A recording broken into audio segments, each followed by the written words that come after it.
Hey friend, come here and rest. This is Midnight Narrative, and tonight I am offering you a gentle embrace through these mysterious stories and calming sounds. You have been so strong for so long. Tonight you do not have to be strong anymore. Just be tired. Just be ready for sleep. Let these tales do all the heavy lifting for you. Just a few ads in the first 10 minutes, then completely ad-free for hours ahead. If this gentle space becomes yours, I would be so grateful if you subscribed and left a like. Let me know in the comments where you are being held tonight. You are cherished here. Now, let us take a breath and begin together. The cold did not merely settle over Blackwood Glen. It crept into the marrow of the trees like a slow poison. By 9 o'clock in the evening, the air inside the old timber cabin had grown so thick that every breath Jace took felt like swallowing needles.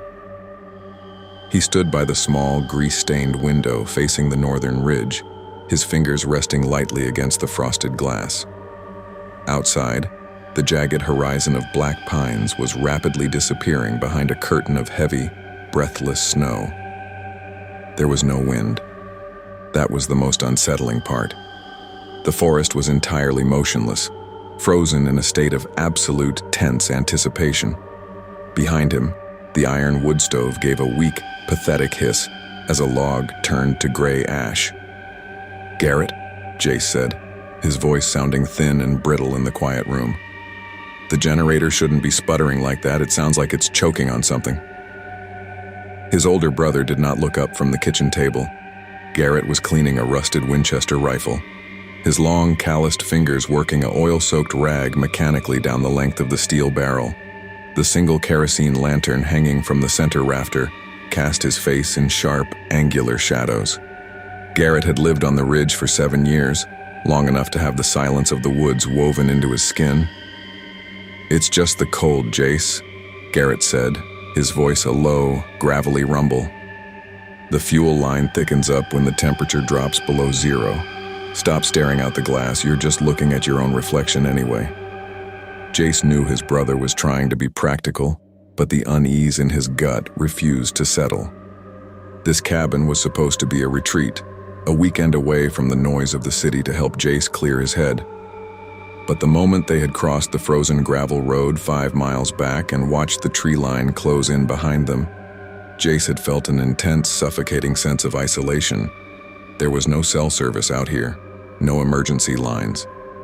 If something went wrong, the closest human being was a 3-hour trek through knee-deep snow and jagged ravines. Suddenly, the low, distant thrum of the generator beneath the porch gave a violent, wet cough. The single incandescent bulb hanging above the sink flickered twice, casting long, jerky shadows across the log walls before dying entirely. The sudden absence of the generator's rhythmic vibration left a vacuum of silence so intense that Jace could hear the distinct, rapid thumping of his own heart. "Garrett," Jace whispered, his body freezing in place. "I see it," Garrett said, setting the rifle down on the table with a soft metallic click. He reached up, turning the small brass knob of the kerosene lamp to raise the wick. The warm, yellow flame flared slightly, bathing the room in a dim, amber glow that barely reached the corners of the ceiling. "Stay here. I'll take the flashlight and go check the intake valve on the porch. It probably just caught some ice." Garrett stood up, pulling his heavy canvas duster over his shoulders. He reached into his pocket and pulled out a heavy steel flashlight, flicking the beam onto the front door. The bright white circle of light illuminated the thick, solid oak timbers and the massive iron deadbolt locked firmly into the frame. "Don't open the window while I'm out there," Garrett muttered, his hand resting on the lock. "The draft will blow the lantern out, and I don't feel like navigating this porch in the dark." Jace nodded, his throat too dry to form words. He watched as his brother turned the heavy deadbolt, the metal groaning loudly in the quiet cabin. The door swung open, and a blast of sub-zero air rushed inside, carrying with it the scent of old frost, damp moss, and something else. Something faint, sweet, and metallic that made Jace's stomach turn. Garrett stepped out into the blackness of the porch, leaving the door ajar by a few inches. His heavy boots crunched softly against the frozen floorboards, the sound rapidly fading as he walked toward the side of the cabin where the generator housing was bolted to the foundation. Jace stood by the table, his eyes locked on the narrow strip of darkness visible through the open doorway. The woods outside were a wall of solid, unyielding ink. The silence pressed inward, so absolute that the small ticking clock on the mantelpiece sounded like a hammer striking an anvil. Tick, tick, tick. Then, from the darkness outside, the crunching of boots stopped. Jace waited, his muscles tensing. "Garrett, you find the ice?" There was no answer. The silence stretched out, long and elastic, pulling tighter and tighter until Jace felt like he was going to scream. He took a tentative step toward the doorway, his socks sliding silently across the cold linoleum floor. He peered through the narrow gap, but the flashlight beam was gone. There was no white light dancing across the snow, no sound of metal tools clinking against the generator housing. "Garrett!" Jace called out, louder this time. From the dark, a sound returned. It wasn't Garrett's voice. It was a wet, heavy, slithering sound, like a massive waterlogged rope being dragged slowly across the frozen porch boards. It moved from the side of the cabin toward the open door, accompanied by a faint, rhythmic clicking, the sound of long, brittle fingernails tapping against the wood. Tap, tap, tap. Jace stumbled backward, his heel catching on the leg of the kitchen chair. He watched in horror as a shape began to materialize in the doorway. It didn't look like a man. It was tall, too tall, its skeletal frame forcing it to slouch forward to clear the top of the porch awning. Its skin was the color of curdled milk, tightly stretched over a rib cage that looked sharp enough to pierce the flesh from the inside. It had no hair, no ears, and where its eyes should have been, there were only two deep, cavernous hollows filled with a thick, viscous black fluid that caught the faint amber light of the kerosene lamp. But the most horrific part was its mouth. The jaw was split into three distinct, jagged flaps of skin, lined with rows of thin, translucent teeth like those of a deep-sea fish. The creature stood in the threshold, its long, elongated arms hanging down past its knees, its clawed fingers twitching rhythmically against its thighs. It tilted its head to the side, the black fluid leaking from its eye sockets as it stared at Jace.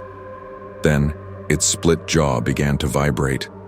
When it spoke, the sound that came out didn't belong to a monster. It was Garrett's voice. It was a flawless, perfect imitation, carrying the exact same low, gravelly pitch, the exact same slight country drawl. "It's just the cold, Jace," the creature whispered, its mouth parts twisting into a horrific, mocking caricature of a human grin. "The fuel line thickens up when the temperature drops below zero. Come out here and help me clear the ice." Jace felt the air completely leave his lungs. His brain refused to process the sensory contradiction, the sight of a nightmarish, multi-jawed abomination standing before him, speaking with the comforting, familiar voice of his older brother. It was a trap, a lure designed to bypass the survival instincts of prey by mimicking the sounds of safety. "Garrett," Jace whimpered, his eyes darting to the table where his brother's Winchester rifle lay. The creature noticed the movement. Its long, pale limbs twitched, and with a sudden, terrifying burst of speed, it lunged forward, reaching its clawed hand through the door frame. Jace didn't think. He slammed his body weight against the heavy oak door, throwing his shoulder into the timber. The creature's elongated fingers caught in the gap, and a sickening crunch echoed through the room as the door slammed shut on its knuckles. The entity didn't scream in pain. Instead, it let out a bizarre, high-pitched, static whine, like an old television losing its signal, before tearing its hand back out into the dark. Jace threw the heavy iron deadbolt into place, his hand shaking so violently that he nearly dropped the latch. He stood with his back pressed against the thick wood, his chest heaving, listening to the frantic wet scratching of claws tearing at the exterior of the door. Scritch. Scritch. Scritch. Outside, the creature began to speak again. This time, its voice shifted. It was no longer Garrett. It was the sound of a young child crying, a sound Jace recognized from his own childhood memories, the sound of his younger sister who had passed away years ago. "Jace, please," the voice sobbed from the freezing dark. "It's so cold out here. The snow is hiding the path. Let me in." Let us pause here for just a moment, friend. Let your shoulders drop and take a deep, grounding breath. We are safe inside our own space tonight. If this story is sending a shiver down your spine, I want to hear from you. Take a brief second to drop a comment below and tell me, if you heard a loved one's voice outside that door, would you have the strength to keep it locked? I love reading your thoughts while the night unfolds. Now let us return to the dark of Blackwood Glen. Jace covered his ears with his hands, pressing his palms tight against his skull to block out the sound. He staggered away from the door, his eyes wide and wild as he looked around the small, isolated cabin. The walls that had felt safe and sturdy an hour ago now felt like a fragile wooden cage, surrounded on all sides by an ancient predatory wilderness. He scrambled to the table, his trembling fingers wrapping around the cold steel of the Winchester rifle. He checked the breech. There were only 4 rounds left in the magazine. Garrett had the rest of the ammunition in the canvas pack he had taken out to the porch. Think, Jace muttered to himself, his breath forming white plumes in the rapidly cooling room. The scratching at the front door stopped. The child's voice faded away, dissolving back into the absolute silence of the Blackwood Glen woods. But the silence didn't bring comfort. It brought a deeper, more paranoid dread. Jace knew the creature hadn't left. It was testing the perimeter, looking for another way inside. He walked carefully toward the center of the room, keeping the rifle raised, pointing the barrel toward the dark windows. The kerosene lamp on the table flickered, the oil level running dangerously low. If that light went out, he would be trapped in total darkness with whatever was hunting him.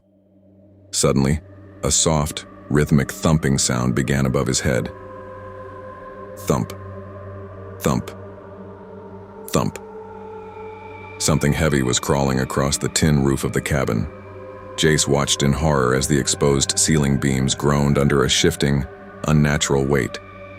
The entity was moving toward the brick chimney structure that connected to the back of the wood stove. Jace backed away, his eyes locked on the ceiling. He realized with a jolt of panic that the cabin had a small loft storage area above the kitchen, an open space accessible only by a wooden ladder, against the wall.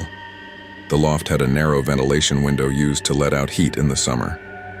Shatter. The sound of breaking glass echoed from the darkness above.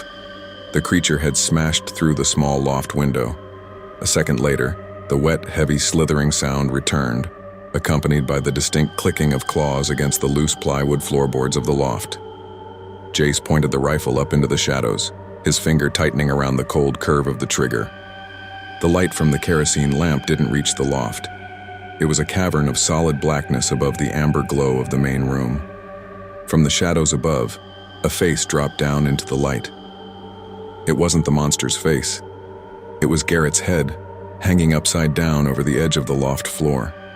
His eyes were wide, bloodshot, and completely devoid of life, his skin already turning a pale, frost-bitten gray.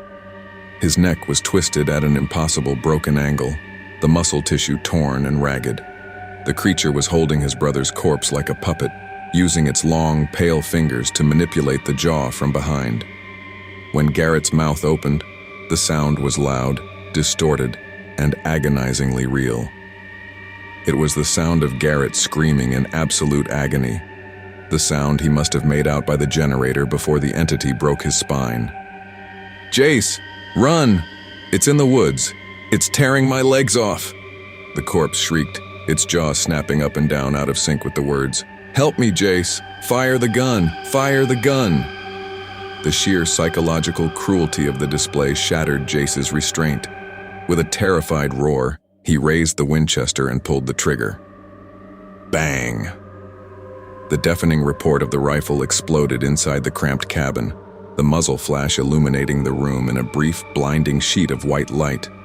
The heavy slug tore through the wood of the loft railing, splinters showering down into the kitchen. The upside-down corpse of his brother vanished back into the dark as the entity retreated from the shot. Jace pumped the rifle lever, a hot, smoking brass casing ejecting onto the floorboards with a sharp metallic ping. His ears were ringing violently, the smell of burnt gunpowder filling the freezing air. He had 3 shots left. "Come down!" Jace screamed at the ceiling, his voice breaking. "Come down and face me." The creature didn't come down. Instead, it began to change its strategy. From the darkness of the loft, it began to produce a chorus of sounds. It wasn't just one voice anymore. It was a terrifying, overlapping symphony of everything it had ever consumed or heard in the deep hollows of the glen. He heard the frantic, terrified barking of a hunting dog being torn apart. He heard the screech of a dying owl, the wet crunch of bones being snapped, the heavy sobbing of a woman who had lost her way in the winter of 1994, and the low, guttural growl of a black bear. The sounds were layered on top of one another, spinning into a chaotic, maddening vortex of noise that vibrated through the log walls of the cabin. The kerosene lamp on the table gave a final, desperate sputter and died. The cabin was instantly plunged into absolute, impenetrable darkness. Jace froze, his breath catching in his throat. He could no longer see the ceiling, the windows, or his own hands. He was entirely blind, trapped in a wooden box with a shifting, multi-voiced abomination that could see perfectly in the dark. The chaotic noise in the loft stopped completely. The sudden return of the silence was worse than the screaming. Jace stood in the center of the room, his knees trembling, holding the rifle close to his chest, turning slowly in a circle. Click. The sound came from his left, the distinct clicking of a claw against the metal edge of the kitchen sink. Jace spun around, pointing the rifle into the blackness. He didn't fire. He knew that if he missed, he would waste one of his remaining rounds and the flash would blind him for several vital seconds. "I know you're there," Jace whispered, his voice shaking. From the dark, inches away from his right ear, a new voice spoke. It didn't belong to Garrett, his sister, or any animal. It was Jace's own voice. It was a perfect, crystalline recording of the words he had spoken just minutes ago, carrying the exact same pitch of terror. Come down and face me." His own voice mocked him from the dark. Jace lunged backward, swinging the heavy stock of the rifle through the air. The wood struck something solid, something cold, slimy, and dense, like a slab of frozen meat. The creature let out that horrific, high-pitched, static whine, and Jace heard the wet slap of its limbs as it scrambled back across the floor. He used the momentum to move toward the back wall, pressing his spine against the solid logs of the cabin. It was the only way to ensure nothing could slip behind him. He kept the rifle raised, his eyes wide, staring into the void, waiting for any sign of movement. Then, a sudden, bright light illuminated the window from the outside. The bright, sweeping beam of a high-power spotlight cut through the heavy snow, washing across the interior of the cabin and casting the long, skeletal shadow of the creature directly onto the wall in front of Jace. The entity was crouched on top of the kitchen table, its long limbs bent like those of a spider, its split jaw dripping black fluid onto Garrett's cleaned Winchester rifle. The sudden light caught it off guard. It turned its featureless, hollow head toward the window, its multi-flapped mouth twitching in confusion.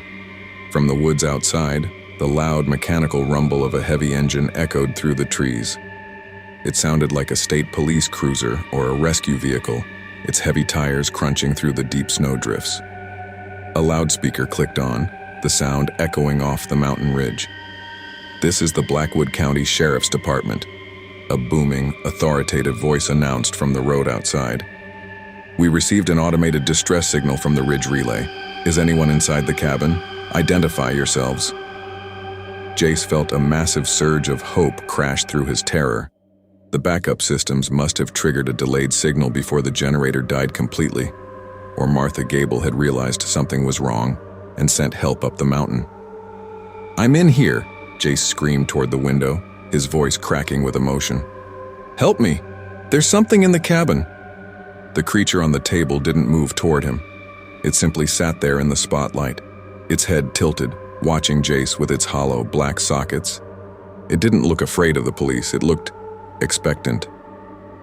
Jace took a step toward the front door, his hand reaching for the iron deadbolt. He wanted to throw it open, to sprint through the deep snow toward the safety of those flashing lights and human voices. But as his fingers brushed the cold metal of the lock, he stopped. His mind, hypersensitized by the horror of the night, began to analyze the sound of the loudspeaker outside. The sheriff's voice was loud, booming, and authoritative, but it was too perfect. The cadence was rigid, lacking any natural pauses for breath. And as the voice repeated the announcement, Jace noticed something that turned his blood to ice. "This is the Blackwood County Sheriff's Department," the voice boomed again. "Is anyone inside the cabin? Identify yourselves." Jace. The sheriff didn't know his name. There was no way for a rescue team from the valley to know who was occupying this private cabin without checking the state registry. A registry that was currently locked inside a dark office 5 miles down the ridge.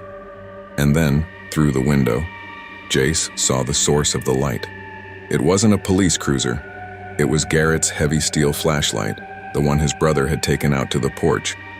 It had been tied to the high branch of a pine tree with a strip of canvas cloth, its beam angled directly through the cabin glass. There was no engine outside. The loud mechanical rumbling sound wasn't a car.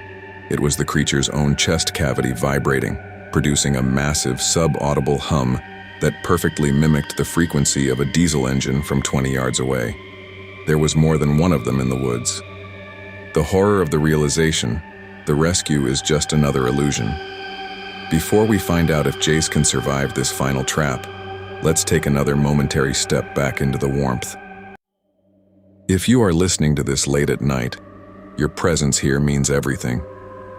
Please take a second to leave a comment to show you're surviving the night with us, and tell me your thoughts so far. And remember, I invite you to join me here again next time. New mysteries are always waiting for you in the dark. Now, let us finish the tale. The entity on the kitchen table began to mimic the sheriff's voice now, its split jaw vibrating in perfect sync with the booming sound outside.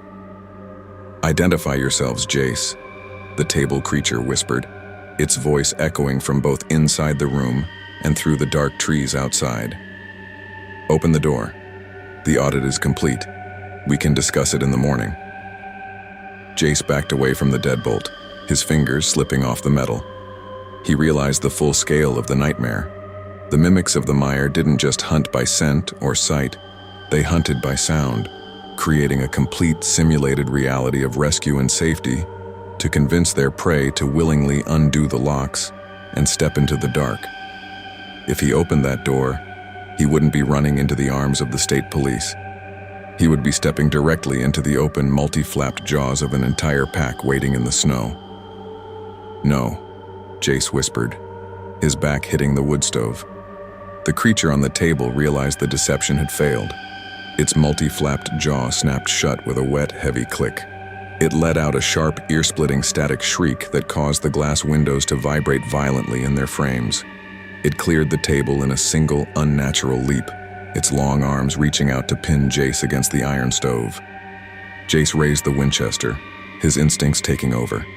He didn't aim for the head. There were no vital organs there, just an empty skull filled with black fluid. He pointed the barrel directly into the center of the creature's exposed, pulsing ribcage. He pulled the trigger. Bang. The heavy slug tore through the entity's pale flesh at point-blank range. A spray of black, foul-smelling fluid erupted from the wound, covering Jace's face and chest. The creature staggered backward, its long limbs thrashing wildly as it hit the floor, its chest cavity leaking the thick, viscous ink. Jace didn't wait for it to get back up. He pumped the lever, chambering his final round. He stepped forward, placing the muzzle of the rifle directly into the open, three-flapped mouth of the monster. "Imitate this," Jace growled. Bang.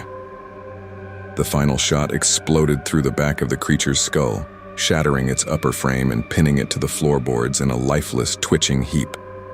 The high-pitched, static whine slowly spun down, fading into a wet, pathetic gurgle before stopping completely. The artificial engine roar outside stopped instantly. The spotlight hanging from the tree flickered and died as its battery gave out. plunging the world back into the calm, quiet gray light of the pre-dawn mountain fog. Jace sat on the kitchen floor, his back pressed against the legs of the table, holding the empty Winchester rifle across his lap. He was covered from head to toe in black fluid, his skin shivering violently from the sub-zero air leaking through the shattered loft window. He didn't move for 3 hours. He didn't close his eyes.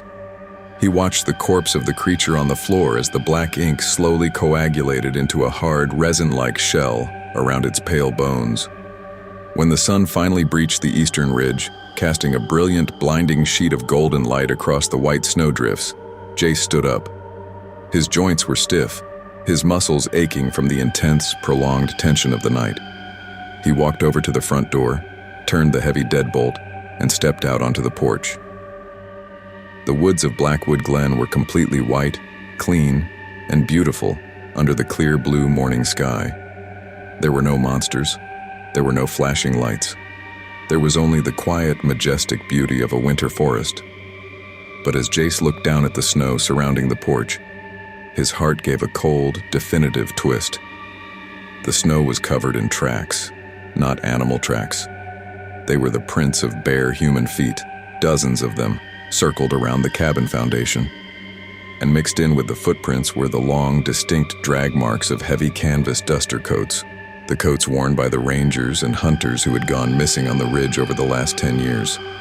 They were still out there. They were in the trees, hidden beneath the snow, waiting for the sun to drop behind the ridge once more. Jace did not try to fix the generator. He did not look for Garrett's pack. He simply turned his back on the cabin, stepped off the porch, and began the long, silent 5-mile walk down the logging trail toward the main valley road. He didn't run. He walked with a steady, rhythmic pace, keeping his eyes fixed straight ahead, refusing to look at the dark branches of the pines that lined the path. And as he walked, the wind began to rise through the timber, producing a low, rhythmic whistling sound that sounded exactly like his brother's voice, whispering his name over and over again from the deep, forgotten hollows of the glen. But Jace didn't answer. He kept his mouth shut tight, knowing that in these woods, the moment you speak back to the dark, you become part of the echo. You can rest easy now, friend. The sun has risen, the woods are quiet, and the threshold is secure. You don't have to carry any weight tonight. Just let go, feel the warmth of this space, and drift away into a deep, peaceful sleep. Before your eyes grow completely heavy, please take a moment to drop a comment below and tell me how this story made you feel, or what kind of nightmare we should explore together next. And remember, the doors to this space are always open for you. I warmly invite you to come back and join me again next time for another midnight journey. This has been Midnight Narrative. Good night and sweet dreams.